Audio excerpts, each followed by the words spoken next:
Umesonga sana, sitaki kusema mengi, lakini pia nijiunge na wengine kukushukuru kwa kumteua ndugu yetu Engineer Mbogua ambaye anatuambia yeye ni engineer na anatoka engineer, na kufanya yeye kuwa katibu mkuu kwa Wizara ya Miundo Msingi na Ujenzi wa Barabara. And as has been said, Your Excellency, Engineer Mbogua ametufanyia kazi akiwa regional manager wa Kera huko kwetu Kiambu, amefanya pia Murang'a na kwetu, because it was his last posting. He did a splendid job for us, and we pray to God that as has been committed by our church leaders, that hata kwa Kenya atafanya kazi mzuri vile alitufanyia Kiambu.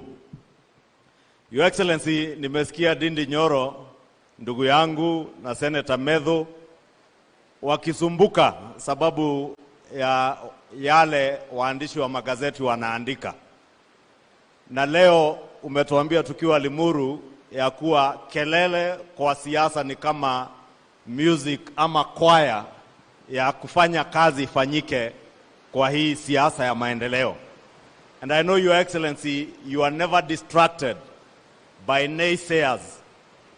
And we want to tell our brothers even in the media, you know, Your Excellency, it is very ironical that the same people who are speaking about broken promises are the same people who misreport and misrepresent facts, and especially, Your Excellency, over the finance bill that is before us in the National Assembly.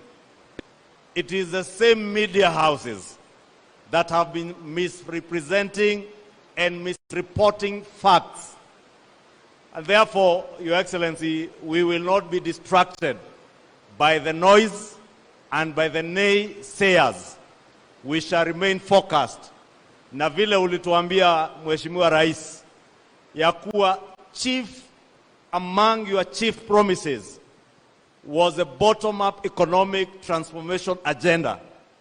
Na ukatuambia kwa the bottom-up economic transformation agenda utahakikisha ya kuwa we expand our tax base so that we rope in or we bring in more people to become taxpayers. Therefore, Your Excellency, wakati unatuambia mambo ya housing fund, that the 3%, na leo Mheshimiwa Rais umetuambia vizuri, hata mimi kama mbunge ambaye analipwa karibu shilingi milioni 1 kwa mwezi, naulizwa kwa ile housing fund nilipe shilingi 2,500 ili